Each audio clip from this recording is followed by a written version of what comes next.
The team that maintained law and order in Laramie, Wyoming in the 1870s was the granite-jawed ex-Marine John Russell, who played Marshal Dan Troop, and his deputy, Peter Brown, who played Johnny McKay, his competent backup. Now, we're not talking about real life, we're talking about fiction, and specifically the TV show Lawman, which was a Western series that ran on ABC from 1958 to 1962. John Russell's character of Dan Troop just personified law and order in the very purest form. He was rugged, deadly serious, intelligent, and dedicated.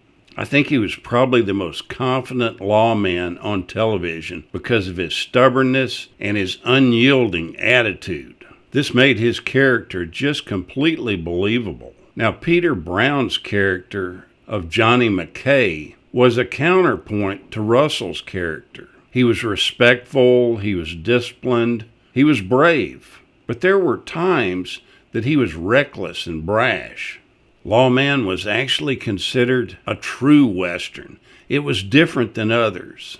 They used standard weapons rather than gold-headed canes or tricked-up rifles. The stories are very straightforward. There's usually no fussy complications. They move from point A to point B, and they stop neatly at point C.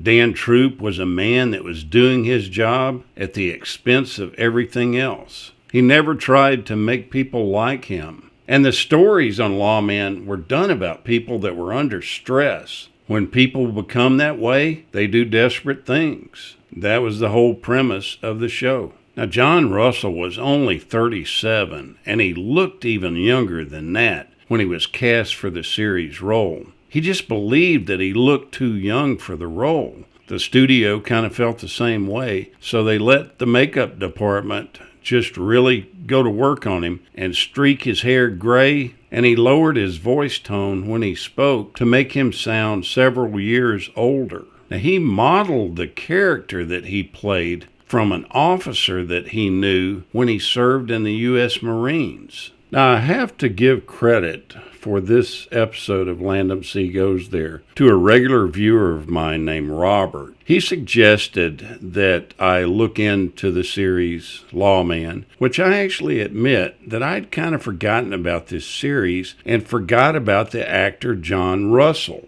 But my regular viewer, Robert, stated that he used to shop at a supermarket called Gelson's in the Laurel Canyon area of L.A. He said that while he was shopping there, he would often see plenty of stars that shopped in this area, and he made a habit of not actually talking to them because he felt they needed their privacy. He goes on to tell me that he did break that rule when he saw John Russell there, and he says that he was a true gentleman, that he was glad to shake his hand, and he loved hearing that people still remembered who he was. Now, the deputy of Johnny McKay is played by Peter Brown. Dan and Johnny's relationship actually kind of mirrored the relationship that they had off the screen. While Dan was teaching Johnny how to be a lawman, the actor Russell was teaching the actor Brown how to be an actor. Dan had been hesitant in the show to hire Johnny as his deputy because of his young age, but he later proved his worth. Now, Peter Brown was actually one of the quickest draws in Hollywood. They used to have contests out there that were sponsored by certain companies, and he was always at the top of the list in his quick draw. The character of Johnny quit his job as deputy 3 times during the run of the series. The first time was when he thought that his biological father might have been an outlaw.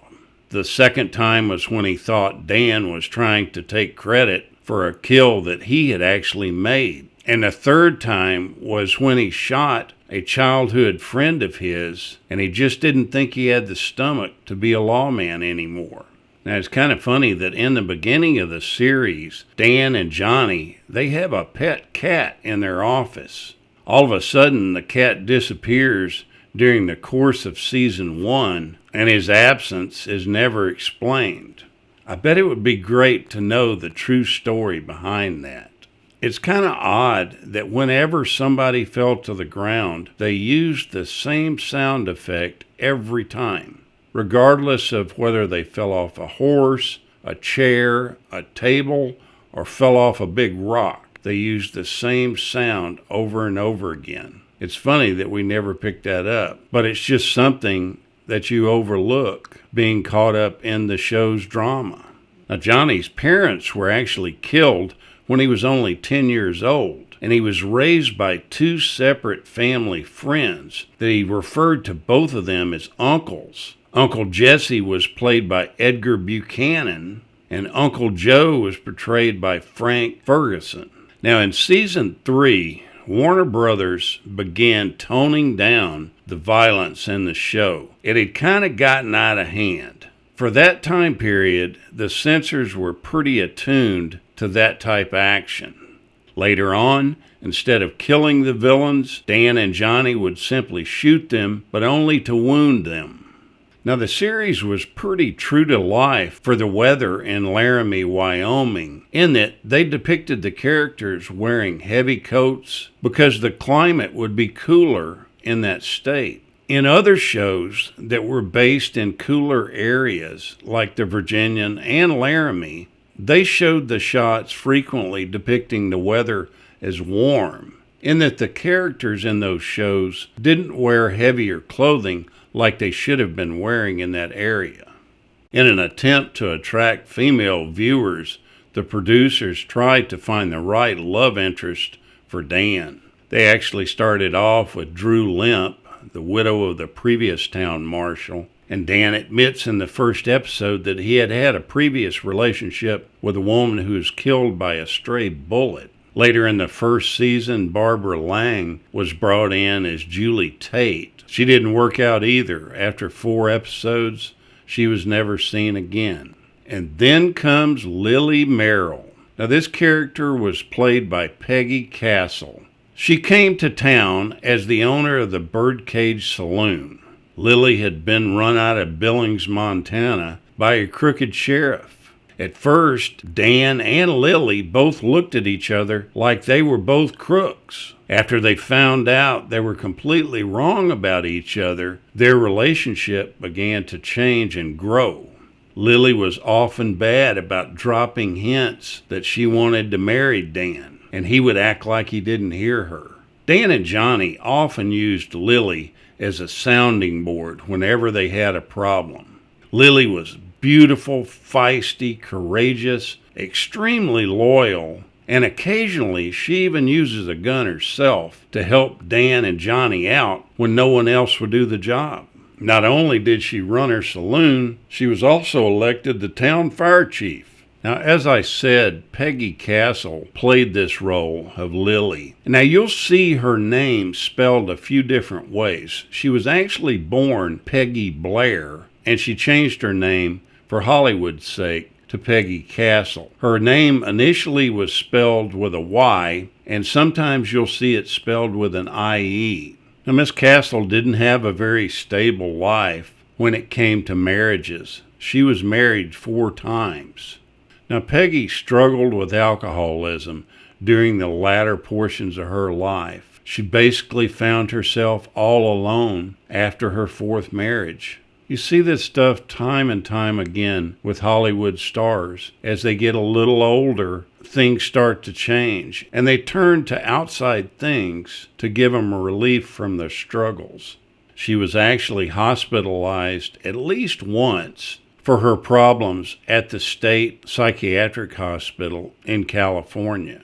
On August 11th, 1973, her 3rd husband, William McGarry, found her body on the couch in her Hollywood apartment. Her death was later determined to be from cirrhosis of the liver and also related to hardening of the arteries caused by drinking.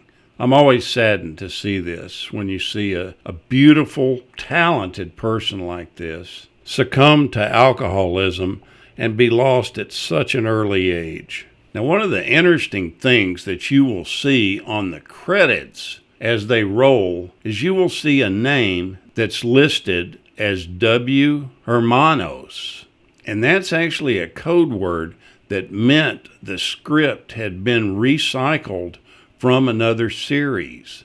This is a way that Warner Brothers put its name on their credits. In other words, W. Hermanos in Spanish means Warner Brothers.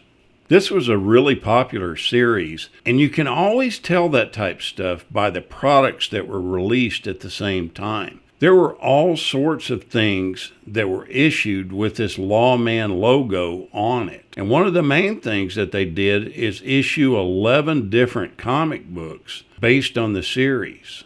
Now, with the death of Peter Brown in March of 2016, there's none of the cast members that portrayed the main characters that are still alive.